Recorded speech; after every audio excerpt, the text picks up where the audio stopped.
YouTube, long time. How you doing? Hi guys, Neil here with Facelift Interiors. Welcome back to our channel. Guys, let me just start by making a huge announcement. The Facelift Academy is now live. Now, if you've been enjoying our content on this platform, you'll know that we've been talking about the Academy for about 2 years now. So we've been working on it in the background, and finally, it gives me enormous pleasure to be able to announce that the Facelift Academy is now live.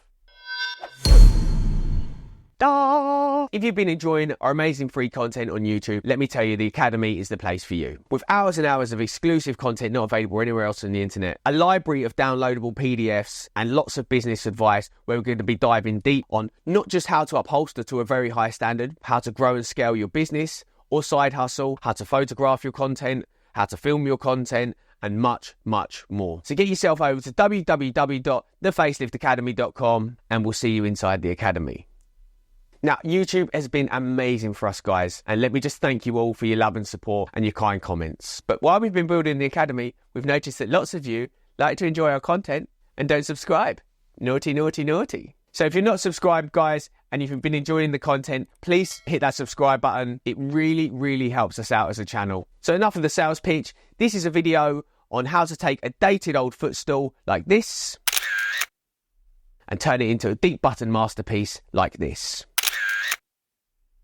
Howdy doody, guys. So, as you can see behind me, this is a footstool and it's a bit worse for wear. So what I'm going to do is I'm going to transform this cushioned footstool into a deep button masterpiece. So this is something you guys can basically do at home, basically copy what I do and just try and do the good stuff.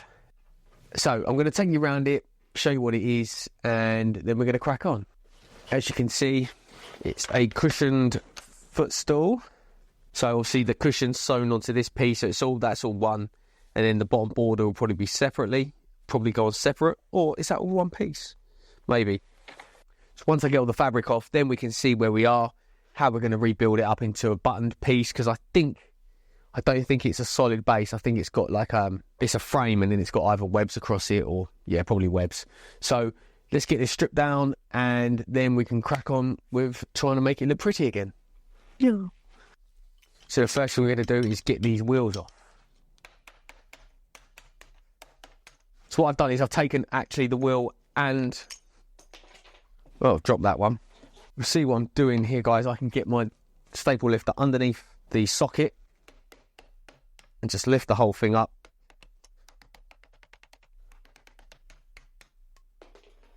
Like so. We'll do the same on this one.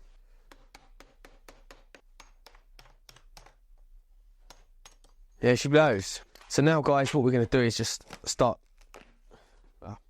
just like that. We're going to use our hand, start ripping this bottom off.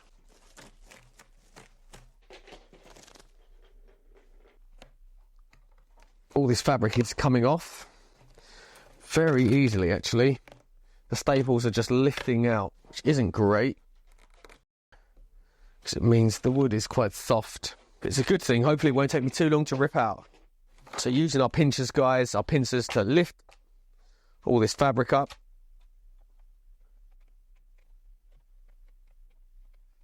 It probably would be just as quick for me to strip this out. Well, not even strip it out, throw it in the bin and build a new one. But we're not going to do that because we're going to show you guys how to do this at home without having to do the woodwork. So you see how easy this fabric's coming off, guys. I'm literally just grabbing it. It's a thin cotton sort of material. So now we want to get this piping cord off. So again, using our pincers to yank it up.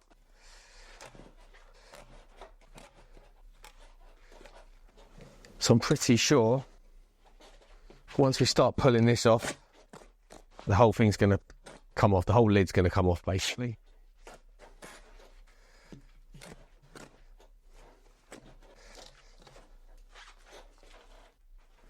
Right, so I think what I'm going to do now, guys, is I'm just going to lift it, and I think the lid's just going to stay where it is. Oh, no, I'm wrong. There is a couple of staples holding it down, but pretty much.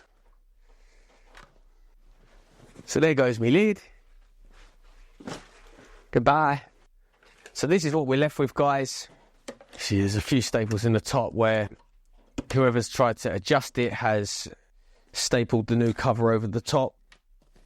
We're just going to take all this off.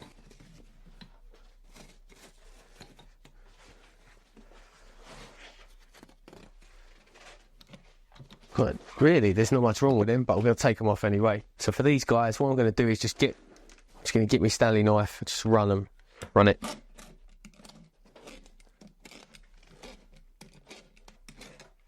Right guys, so you can see what we're left with here. Not bad, it's not as weak as I thought it was going to be. It's got some hardwood that goes around the top, so that's giving it some strength. It's got some braces in the corners at the bottom, so that's good. So yeah, all in all, not too bad. So guys, what we're going to do now is we're going to rebuild the top. So we're going to do the same as what they did originally. So we're just going to basically put a few webs across this way, a few webs across this way, make it nice and tight, really nice and strong. Then we'll probably put like a barrier over the top of that, so like some Hessian to protect the webs from the foam. And then probably what I'm going to do is either I'm going to use a 1-inch chip foam and a 1-inch blue foam, which I have. I'm not sure if I've got chip foam. I've got 1-inch blue foam, or we're going to use like a 2-inch foam for the buttons. So what we're going to do is we're going to do a button top on this. We are either going to use a 1-inch chip and a 1-inch blue, or basically you want a firm base. You need a firm base to work on, because when you're doing buttons, you need to be working with a solid base. If the foam's too soft, the pleats don't dress properly. So you need to have a medium to firm foam to get decent quality buttoning done. So what we're going to basically do is re-web it, strengthen it, and then we're going to put our foam on, and then we can measure out our buttons. We're going to do a button top, a bordered side. So we're going to probably bring the buttons down to, the fabric will probably come down to about here. Then we'll do a separate border from there, put some new legs on it. And this is something you can pretty much do at home as long as you follow what I'm doing here. And yeah, let's give it a go. So what we're going to do now is go and get some webbing, put that on, and then we're going to strengthen it. So let's put some webbing on. So all I've done is shot about 10 staples into there. Now I'm going to come around this side and I'm going to pull tight as I can, and then do the same here.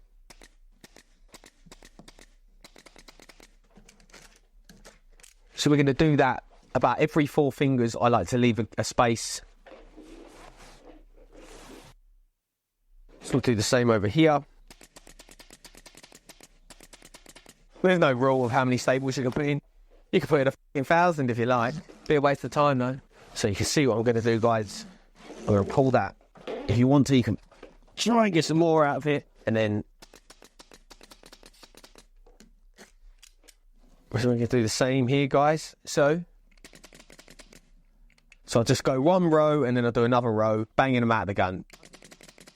Yada, yada, yada. And then we're going to spin it round, come around to this side, pulling it nice and tight, and doing exactly the same. 2 rows to keep it nice and strong, and a Stanley blade to cut it off. And the last one's going there, so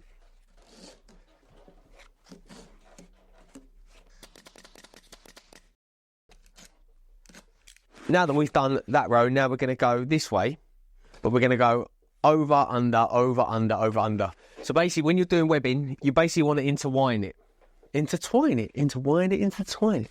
You want to intertwine it, and you want to go over on the first one, under, over, under. And then the next one, you go under, over, and vice versa. I'm going to start here. I'm going to go over, under, over, under. I'm going to bang one into there. Then we'll come back to this side, pull in.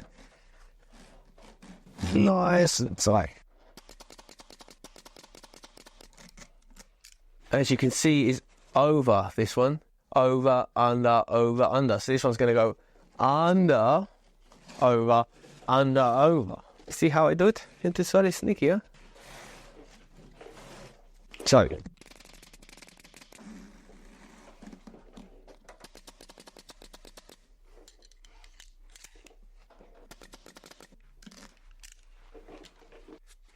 So that one's under, over. So this one we're going to go over, under, over, under.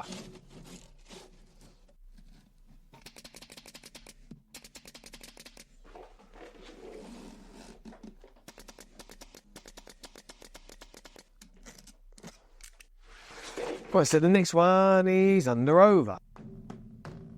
So guys, as you can see, this one is over, under, over, under. This one is over, under, over, under. So you're basically just going in between them all. So this one's over, under, over, under, over. So that is how you do a webbing top to a Ottoman. So now we're going to put some Hessian on there, make it nice and strong. My nails too long, possibly. So now we're going to put some Hessian on there, make it nice and strong, and then we can start putting some foam on. Right guys, so now we've got some Hessian, so we're basically just going to put, this is a bit big, but it is what it is. So what we're going to do is just basically staple this all the way around.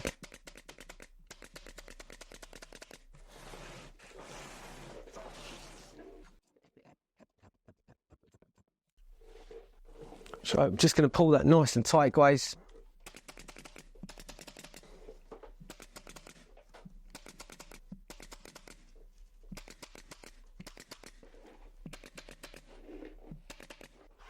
So all we're doing, guys, is pulling that nice and tight all the way round. And we'll probably cut some of this off here as well. We don't need anything like that amount. Just pulling that like I do.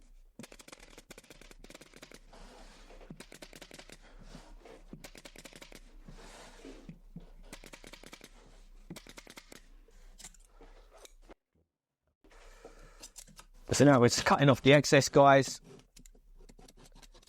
Do you know what I mean? I'm gonna cut that down there, down in there, there.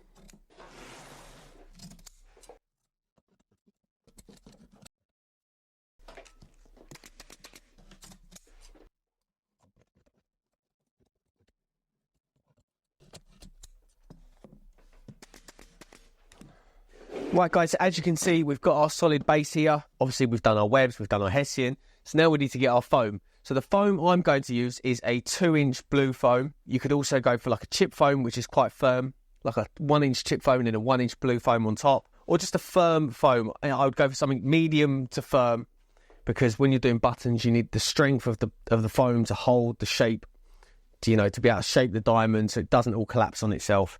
So yeah, I would say go for like a medium to firm foam. So let's go and get our foam, stick that on, glue it on, and then we can go about marking our diamonds. Here we go, guys. We're just going to glue on.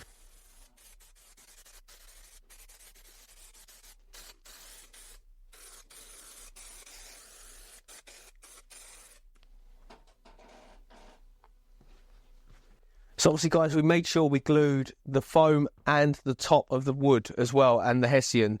Make sure you glue both sides to get a solid stick. So the tool I'm going to use now, guys, is my Bosch GSG 300 foam cutter. Now, there is cheaper ones of these on the market. This one's about 600. Yeah, probably about 600 quid. And then you have to buy the blades separately. So it's 2 blades. It's basically, essentially, it's the same as a meat carving knife that your mum has at home.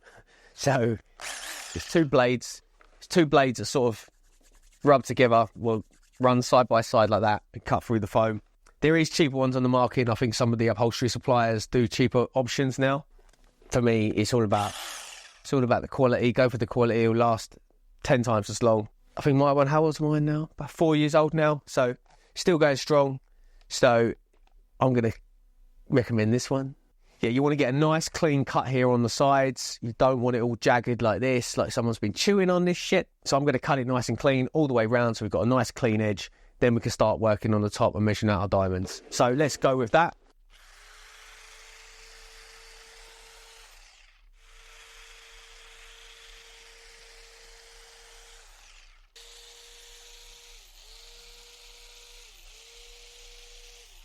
There we go, much cleaner. What I like to do with the blade is hold.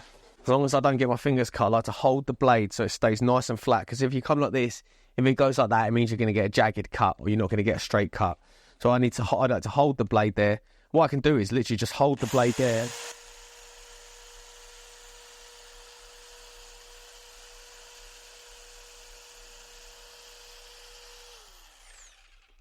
Like so. Right, so there you have it, guys. That is the foam all cut for the top. Now, we don't need to put any more foam on, so we're just going to put Dacron on top of him. Dacron's going to come over the edge.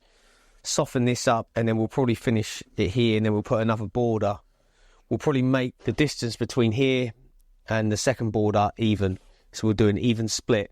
I'll wait to see what it finishes on the edge, then I'll decide how far I'm going to pull it down. Make sure it's halfway between here and here, so yeah, you know, I'll work it out. Right guys, so the next thing we need to do is work out our diamonds. So how do we do that? I've done a few videos on YouTube about this. We're just going to make it nice and simple. So I'm just going to go halfway. So I want to find my centre both ways. The foam's about 24, so I'm going to go 12 and 12 here, and then the same this way, 12 and 12. So now what we want to do is just draw that on. So I realised I've used a blue pen on blue foam. Hopefully you guys can see that. Okay guys, so now we find our middle. We need to work out how big we're going to do our diamonds. Really, you could get one large diamond in there, but I'm going to try and get more than that. So now from the middle, here's our middle point. So I normally do the middle of a diamond. So I'm going to do a diamond around that. So if you can imagine, I'm going to do a diamond around that. So that is not going to be where a button goes. That is going to be the middle of a diamond, because I think that's going to work out better space-wise. So I'm just trying to figure out how much space we've got up here to get to the edge. We don't want to go too close to the edge. The maximum, I would say, you want to fall from the edge. You want to be at least, I'd say 2 inches from the edge. So what I'm determining, guys, is how many diamonds, how many rows of diamonds I can get in. So I've worked out if I go 6.5. So obviously remember the middle is the middle of a diamond. So I only go 3 1/4.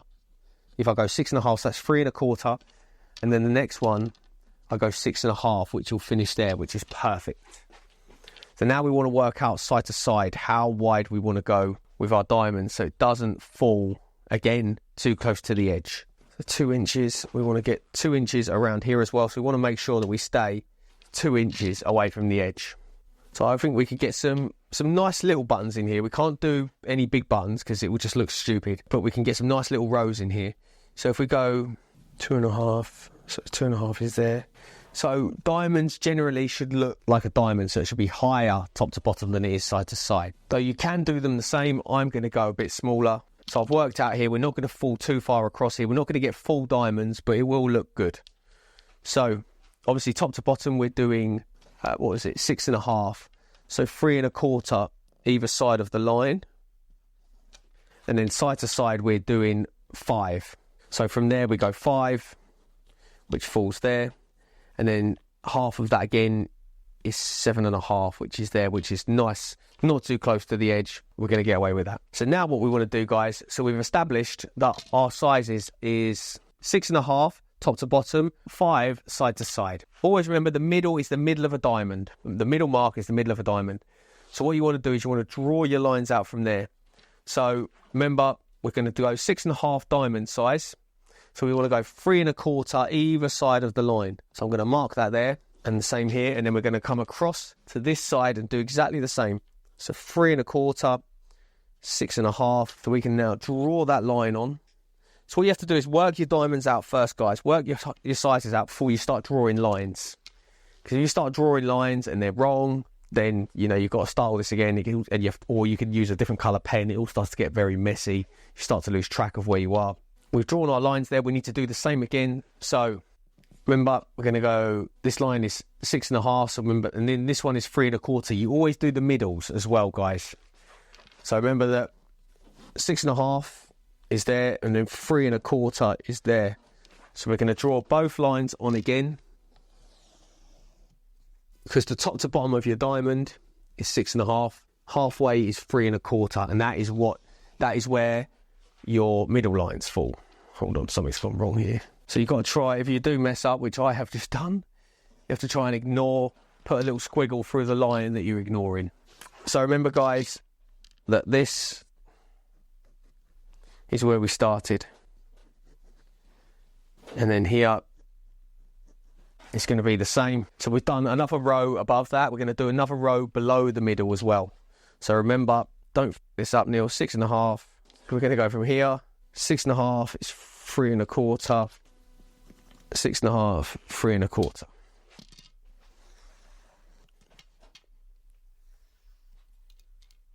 we've done all of our top to bottom lines.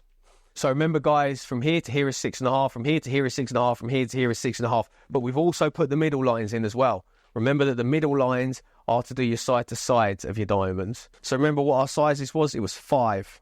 So we're going to go 2.5 is 5, and then we go 5, and then 7.5. So again, so from the middle we go 2.5 either side.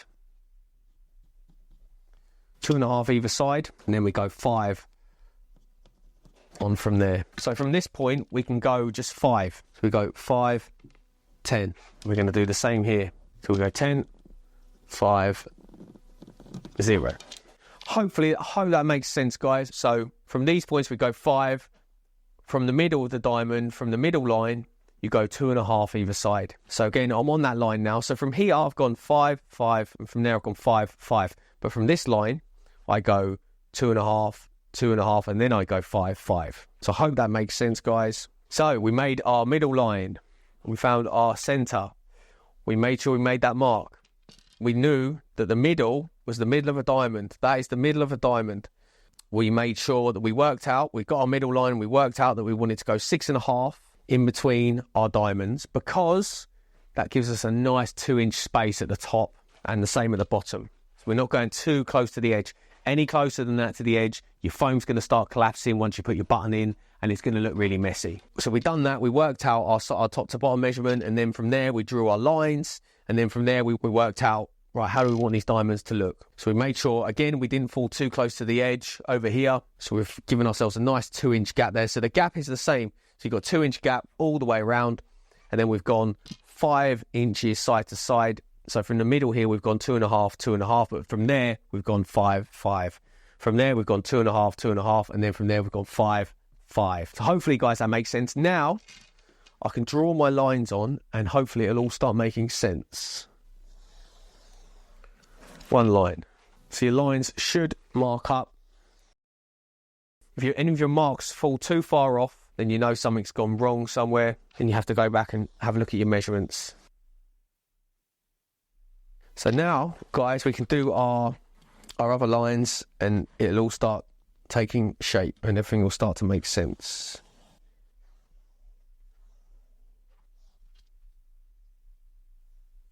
So there we have it, guys. There is our grid. So here you can see your diamonds. Ignore all this shit here. Ignore that. Apologies. What a fucking idiot. So that is our grid. That is our diamond sizes. So it's about 35 buttons I'm going to need in total. So now, guys, what I can do is I can go and get my my button cutting tool and start cutting out some holes. Right, guys, so here is my tool. This is my Makita Bosch drill. Makita Bosch. It's a Milwaukee. I'm not even close. And this is my foam cutting tool. So as you can see, the foam will pop out of here when we go through multiple holes. The foam will start dropping out of here. The hole on the end is about 20 mil. It's just a bit bigger than the buttons. The buttons are 19 mil, so it's just a bit bigger. I remember in some of my previous videos, I've used a really big buttonhole, something like 30 mil, which is far too big really for the buttonholes. It doesn't need to be that big. It still look okay, but not really ideal. So this is a proper foam cutting tool. And yeah, it's about the size, it's about a bit bigger than the size of the buttons. So now what I can do is just go through, ignore the middle. You're not doing the middle, remember, you're going around it. See that?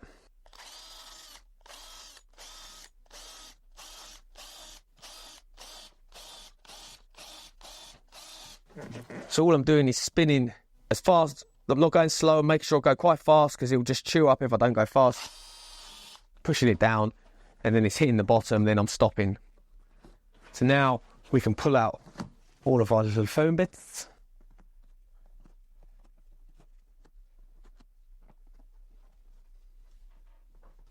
So we're just going to do the rest.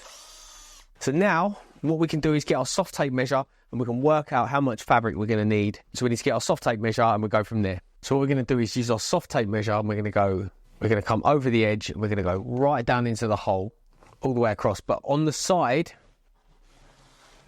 so we're going to start here and make sure we've got enough fabric to come down to the wood. So I'd say about there. So that's how much we need. There's about 2.5, 3 inches there. So now we will go in, keeping the fabric nice and tight till we come all the way across. So we're basically pushing the soft tape measure all the way down to the bottom. So pushing the soft tape measure all the way down till we hit our hessian at the bottom. So we're hitting our wood there, and then again coming around the side and making sure that we have enough fabric there. So I'd say 48 inches, which is down here. So 48 inches side to side. Now we want to go front to back now. I'm going to do the same here, same amount. So in all the way down until we hit, I guess it's going to be about the same, 45. Let's go 48. Let's just make it easy. So basically what we want to do is add 1.5 inches to each diamond. So 5 will end up being, so 5 side to side will end up being 6.5, and are these 6.5? 6.5 will end up being 8. So we'll go 8 top to bottom, 6.5 side to side. So let's go and cut the fabric, do some markings, and then we'll start upholstering. And then if our measurements are too big or too small, we can just allow as we go. So guys, we're going to cut our big piece of fabric, and then we're going to do some markings on it as well.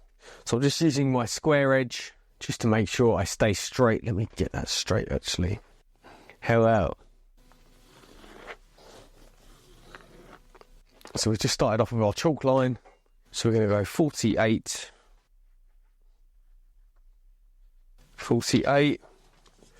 by 48, and we're going to do the same top to bottom.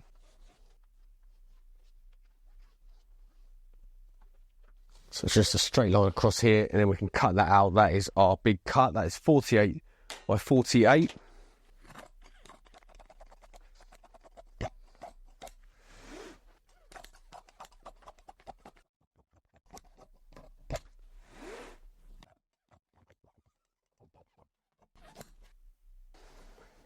So there's our fabric, guys. So 48.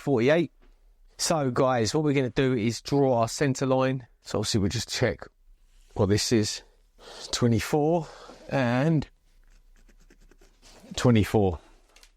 What we need to do, guys, is find our absolute centre. So obviously half of 48 is 24. So we're going 24 by 24 and drawing our centre line on here.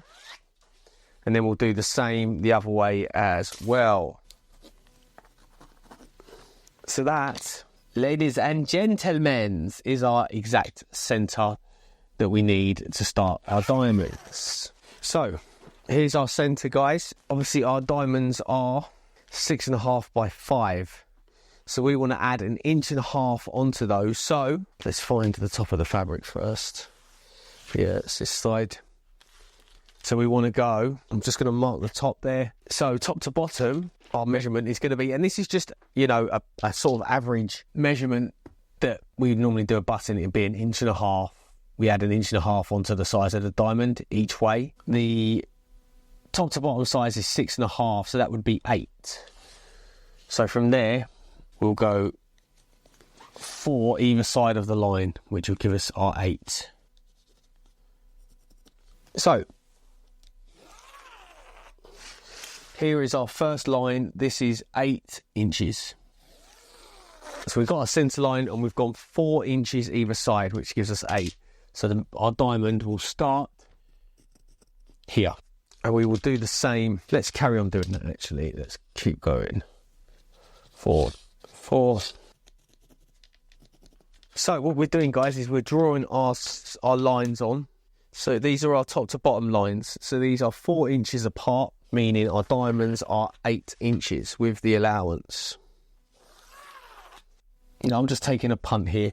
What I could do is take a bit of loose fabric or a bit of extra fabric over and try it and see how this diamond is going to fall. We can basically start putting the diamonds in, start putting the buttons in, do like a couple of diamonds and then see how it works. These are our diamonds, 1, 2, 3, 4. So there's 3 diamonds there. So now what we're going to do from here is we're going to work outwards. So we've got our top to bottom measurements. Now we need to do our side to side. So our diamonds were 5 inches side to side, so that's 6.5. So from that point, from these marks here, 6.5, so that is, so from there you go 6.5. 6.5. And we'll do the same here, 6.5, 6.5. But that is from the top of the diamond. The next line, so let's do the same here as well, 6.5. And we're going 6.5 from these lines. But from the middle line, we're going to go half either side. So we're not doing, you know, squares. These are diamonds. So we've got the mark here and we've got the mark here. Now this one, we're going to go half either way. So it's 6.5, so it's 3.25, 6.5. So that is where we start from now. So now we go 6.5 again. And then the same from here. 6.5. From the next line, we go 3.25, 6.5, 6.5. And one more line. Right, guys, hopefully you understand that. That is like a basic way of marking out diamonds. We're going to have to put some Dacron on first, and then we'll start putting this on, but let's just see how it goes. Right, we're back, guys. So the first thing we want to do is get some Dacron onto this lid. So what I'm going to do is use a thin, I think this is 6 ounce Dacron. So I'm just going to glue this on and then punch the holes in.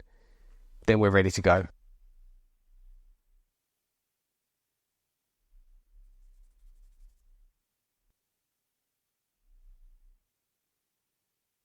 So let's do some holes.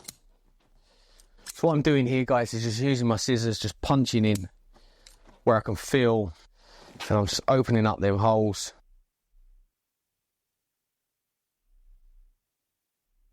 Now the reason we use Dacron is to make it a lot easier to work with. It gives you a real luxury finish and feel that a lot of manufacturers don't do, and I don't know why, because it just makes everything super. It's much easier to work with. The fabric doesn't get stuck on the foam so much. It's just another layer of padding on the top. So yeah, use Dacron and everything basically. Okay, so here we are. We've punched all our holes in our Dacrons, and now we can start putting our fabric on. So we haven't got a solid base to fix to, guys. So we have to be careful, because we're going to have to, we haven't got a base to fix to. So we're going to have to, you know, we're going to have to tie the buttons up underneath. So guys, as you can see, here is our center line. So this is our center. So this is our first diamond. So that is these two in the middle here. So what we're going to do is get our we're going to get our buttons, which are here. Those are our buttons. And we're going to get some twine, which is a string, essentially. It's like a buttoning string. What we're going to do is we're going to cut some of that off, and we're going to loop it on to this button. So that button is just swinging around now. So the first thing we want to do, guys, is we want to go through the fabric with our needle. So this is a buttoning needle. So you can see here on the end, you've got a hole to feed your twine through. This is how you feed a buttoning needle or button onto a needle. So you just go straight through the eye there with both pieces of thread or twine. So see there, that's in now. But what we want to do with this side is we want to bring through one of these holes, and we want to drop it down. So there we go. We've brought that through the fabric, and then we're going to drop it down in to where it needs to go. So hopefully you guys can see what's happening here. So now we can pull that needle down from underneath, and then we can tie that button on from the bottom. We're going to do a few, see how they come out, and then we can sort of talk about why we're doing what we're doing. But for now, we just need to check and see if it's going to work. So what we're going to do now is turn it on its side, pull that needle through.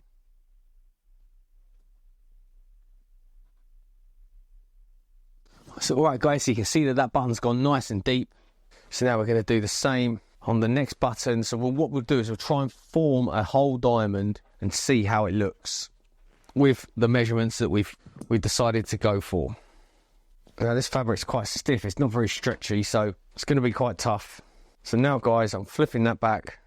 This is my hole I want to go through. So what I want to do is stick the needle end, the button, Now we can loop that into there, and then we can drop the other end back through,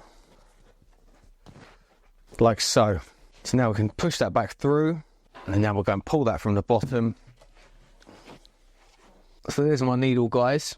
So basically I'm going to pull that, and you'll see my two twines come through there. So I'm just going to make sure that that button is going to go all the way down. So what I'm going to do now, guys, is I'm going to use a bit of fabric, and I'll just push that in between the two twines, or the string. Then I hold on, I loop around, back through, and then we can tighten it up, pulling it really tight, pushing the fabric all the way up. So that is nice and tight now. So now we can go and check the top, see how it's come out. So as you can see, guys, that is top and bottom of our diamond. So now we need to do our side to sides.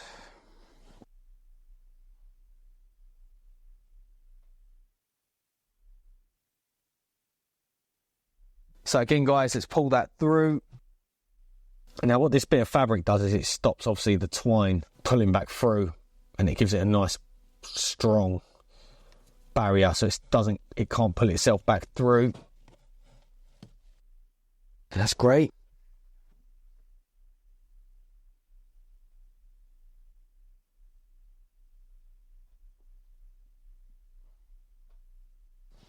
Right, so now, guys, we're going to do this side as well, obviously.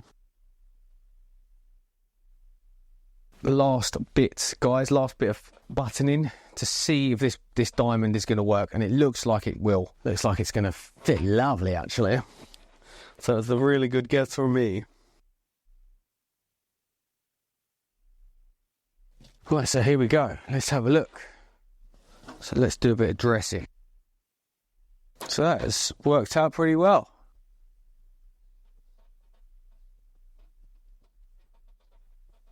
So now we can start working out from this point, start doing the rest of our diamonds. So obviously you can see this one, guys.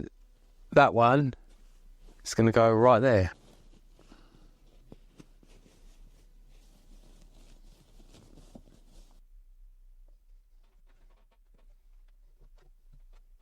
This one we can staple.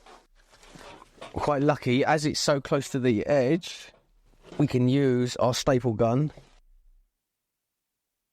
and staple onto the wood there.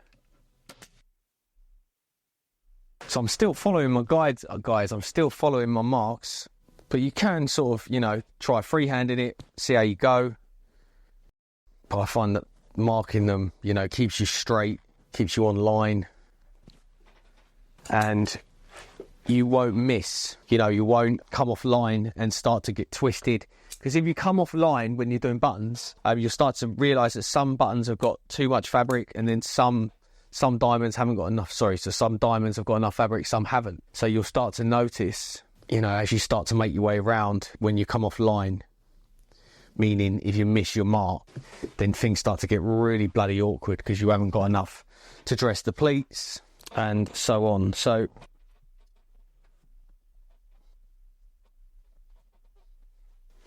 on to our next one.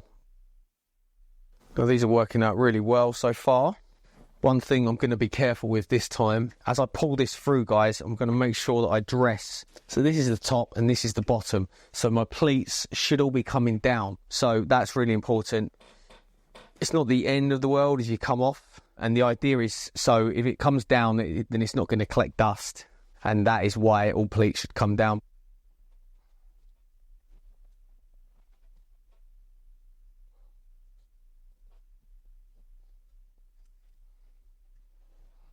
So we're just going to carry on following our marks, guys. So I'm going to do this one here.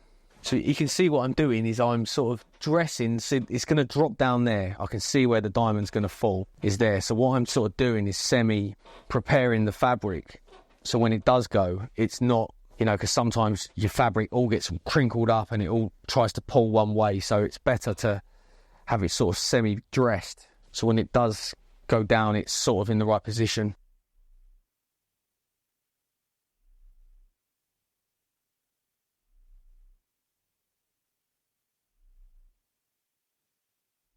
So as you can see, guys, what we're doing here, so see this button here?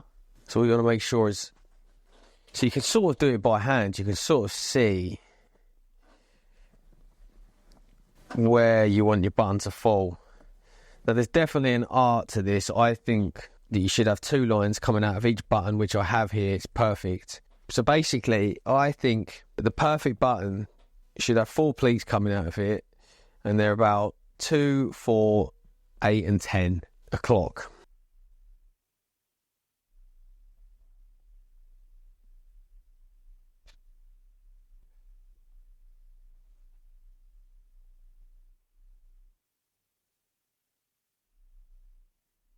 So this is my regulator that I use for pleating buttons. I use the flat end here, and then what I can do is get inside these pleats, you see, and tuck it in if it needs tucking in, if there's any crinkles in it.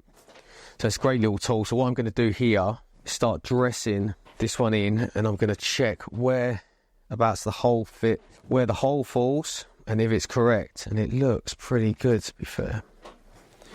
What I'm doing here is I'm pushing down, and then where my finger is, I can sort of hold it there, turn it up and see if it falls on the mark, and it nearly is bang on. I'm just going to go just above the mark.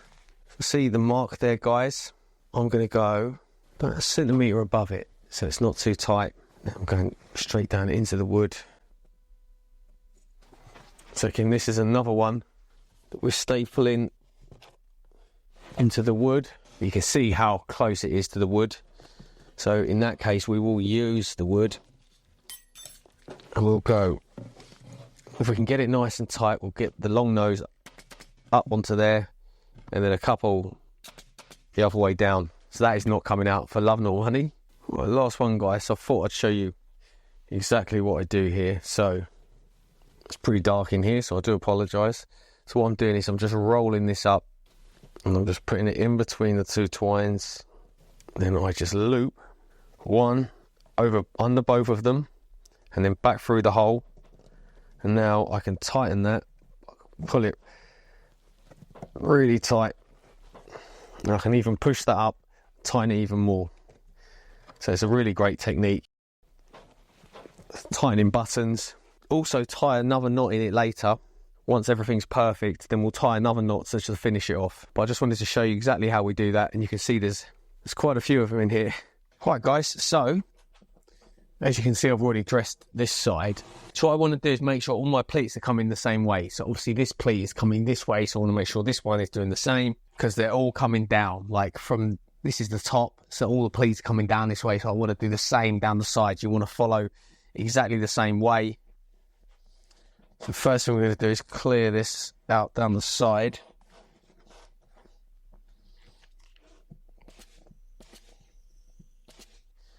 So then once you get that cleared out, you can see, you can work how much clearing out you're going to need to do with the rest. I want to make sure that that is nice and straight. I want to check that. I want to come down here and check that that is nice and straight.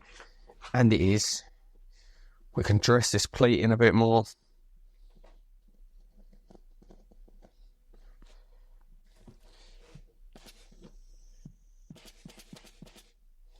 So what I'm going to do is, I've done that side. So now what I'm going to do is come around this side and do this side, and then we can do the corner. We can work out how much extra we're going to have on the corner once we've done the pleats. We need to do the pleats and work out the corners. So again,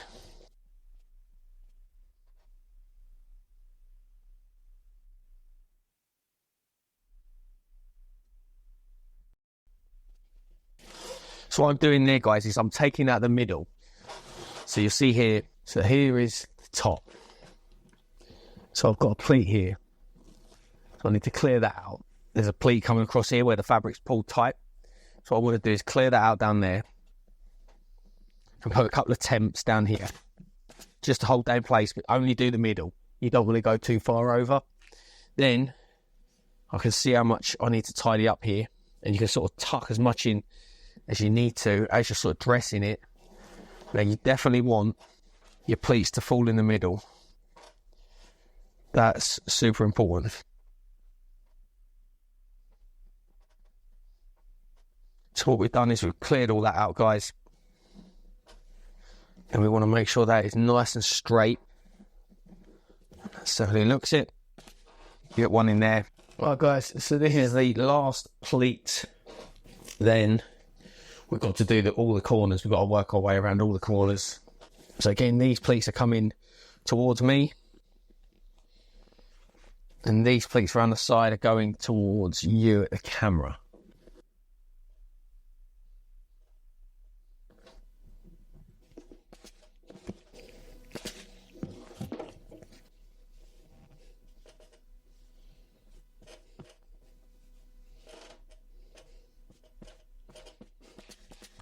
So guys, hopefully you can see what I'm doing here. So I've put a straight pleat in the side here. Then we're going to put another one here. And then we're just going to dress these pleats around the sides. We've got to lose a bit more around this way. So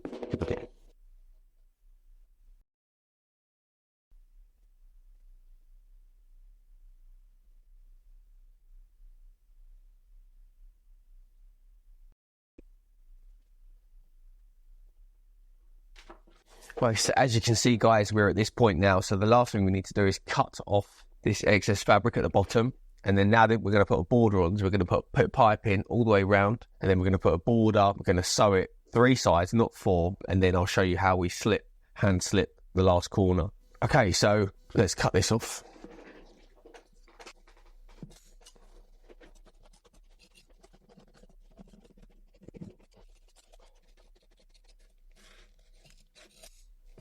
Right, so there we go guys. So now we're going to use our tape measure and a yardstick, and we're going to measure out where we're going to put our border, but we'll actually measure it about 1 inch lower than we need it to be, so we don't mark, you know, the bit of fabric that we know that's going to be seen. So what we're going to do guys, we're going to measure 12 and 12. So what I'll do is I'm going to measure up 6, but what I'll probably measure is 5.5. There we go. So if we draw a line across there, we know that we're going 1/2 inch above that. So it doesn't matter if we're using a bit of pen. Just be careful here, guys. I know that I'm 1/2 inch above that, so that's never going to come through. Okay, hopefully that makes sense. So we'll do that all the way around. Now, some people might want a lower border, some people might want a higher border. I'm going to go halfway. I think that's going to look best.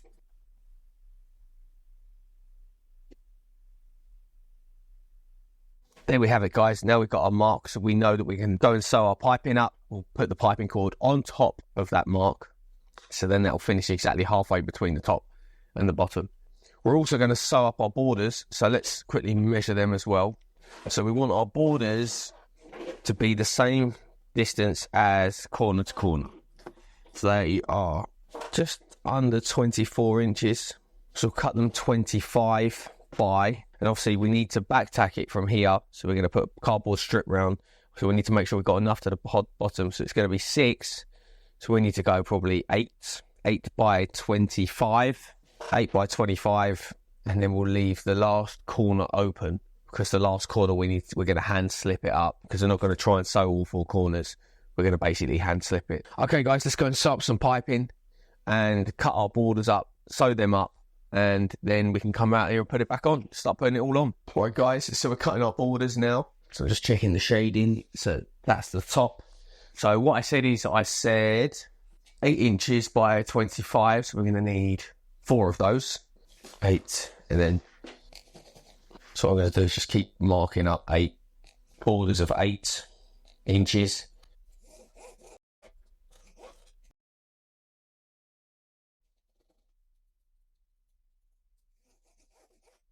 Our 4 strips of 8 inches. So what we're going to do is just cut straight up here, cutting all of our selvage off, guys. And we always cut our selvage off. We don't use our selvage unless it's needed for a pattern match. So I'm just going to mark 25 at the bottom and 25 at the top. To be honest, it's a bit small, tiny. It's like a tad smaller than 25.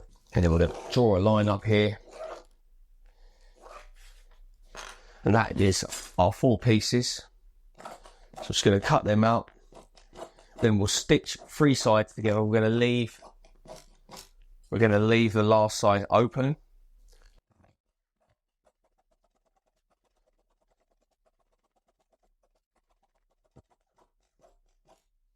Here we go. So we're just going to mark the tops. Really important to do that, guys, especially when there's shading like this. So I've got my hand staple here, guys, so I'm literally just going to pinch these 3 pieces together, and we're not going to start the last corner. So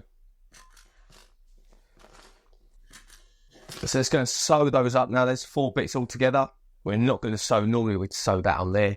We're not going to do that. Let's go and sew it up, and then we can go and start putting it on. Right, so here we go. Running up these 4 sides.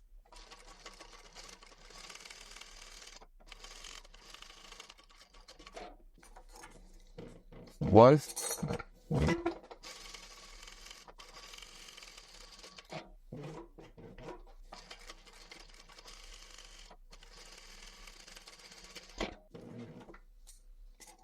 So there we have it. There's our 4 sides all sewn up, guys. So let's go and try it on.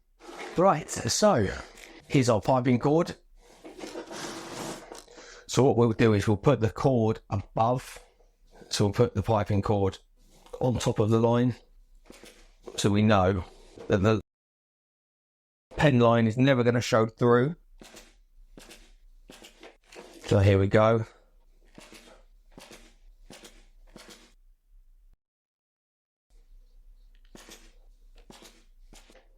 So what I'm going to do, guys, is open up that cord.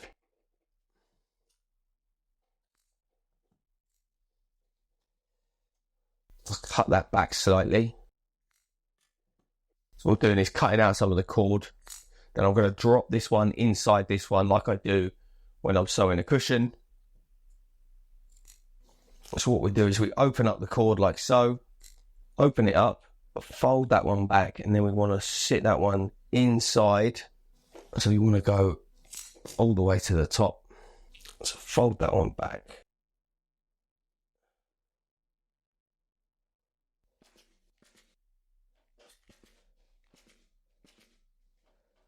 Right, so I'm just changing this out for 14mm staples. So we get a nice solid fix here.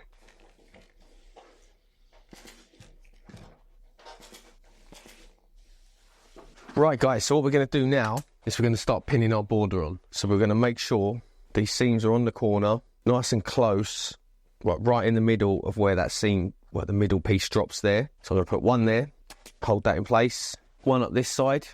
So obviously you can see the top here, guys. We've got the top on the top of the piping, and then once it's pulled down, it's going to come down this way. So I'm going to also make sure I drop that one onto there, one there. We'll put a couple in between. So what I'm doing is I'm pulling that. I don't want any excess on the sides. So pulling that nice and tight down the sides. So what we've done here, guys, is see we've stapled right up close to our piping cord. So now what we need to do is run our cardboard strip. So we're going to run our cardboard strip round here, all the way round. Then we can put our border on, like our bit of foam. So we're going to put 1/2 inch foam on here. Then we can pull it down, tack it off, and then we can finish the last corner at the end. That's what we need to do now.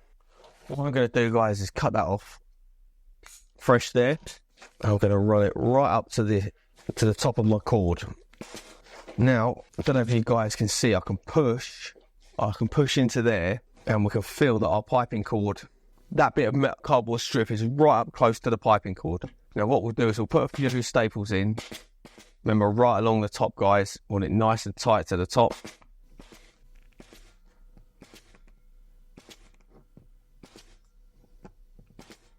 So I can just pull that back now, pull that down and have a look.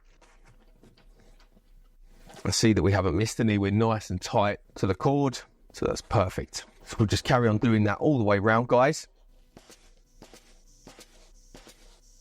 We're stapling really close to the top, guys. We don't want any gap between the piping cord and the cardboard strip. Right, guys, hopefully you can see there. So now we can pull this border down and finish it off. But the first thing we're going to need to do is first of all check it, and then the next thing we need to do is put some padding on. So I've cut up these 1/2 inch strips here. What I'll do is I'll glue them on. So we'll staple it onto the top of the cardboard strip. Then we'll cut off the excess. Then we might put some Dacron on. Then we start pulling it down and tacking it off.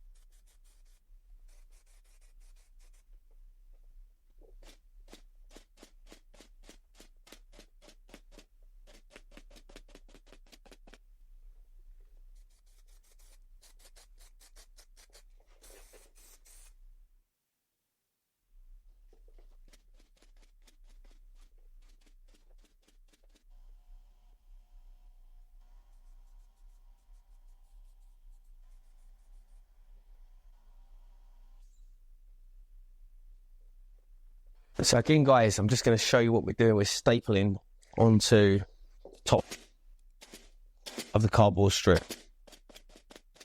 So we're just going to use our foam cutter to cut off all this excess foam.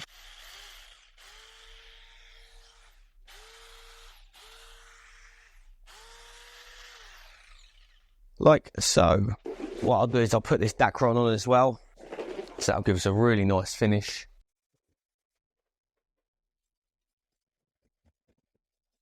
So we'll also staple that down as well. So what we're going to do is we'll staple the top of the Dacron down to the top of the foam or to the top of the cardboard strip. We won't go too heavy though, we'll just go like a staple every inch or so. Then we'll do that all the way around. What we're doing is we're gluing on our Dacron, and we have to glue both sides again like you do with foam. You glue the foam and whatever you're gluing it to get a good solid stick.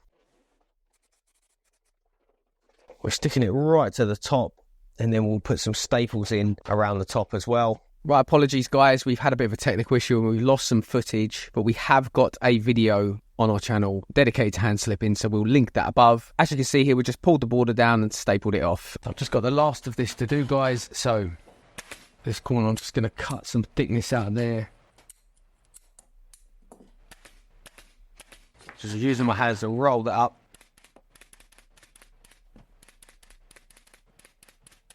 Right, so now we've done the border, guys. Now what we need to do is finish off the buttons, so tie the buttons off, cut those, cut the threads off. Then what we're going to do is we're going to put a bottom on, and then we're going to drill out, and we're going to put some new feet. So we're going to put something new for the feet, because we're going to put some new legs on this. So, yeah, come over here, I'll finish the insides off, then we'll put a bottom on, then we'll put the legs on. So what I do, guys, is I'm just going to tie a couple of loops onto that. And then we'll cut that off. So we'll do that on all of these, because obviously now they could come loose. So we're just going to put another couple of loops into them, and you cut that off. So these ones around the edge are stapled on, so we don't need to worry about tying them off, because they're not going to come off because they're stapled into the hardwood. Just going to go around chopping those off. So that's what it should look like inside once you're finished. So now let's put a bottom on, and then we can think about getting the new legs on, and then we're all done. So guys, we're putting our bottom on now.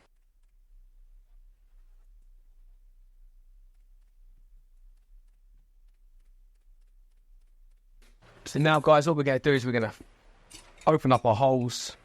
We're going to put our new leg bracket, our leg sockets in, because we're putting some bigger legs in. So we're going to have to cut some bigger holes. So what we're doing now, guys, we're going to open this up using our 11mm drill bit, because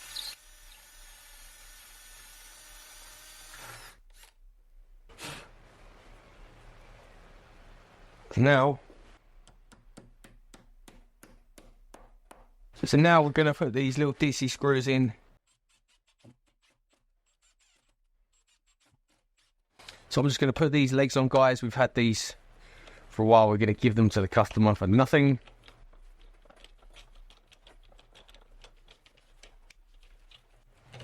So now we're going to do that all the way around on all four corners, and then we'll show you how to finish it. Right, so guys, that is how you transform a Ottoman into a deep buttoned masterpiece. All right. So as you can see, it's got the new legs on, all deep buttoned on the top. Very nicely done as well. Nice straight lines. So that is how you transform an Ottoman. So if you like upholstery content, don't forget to get yourself over to www.thefaceliftacademy.com.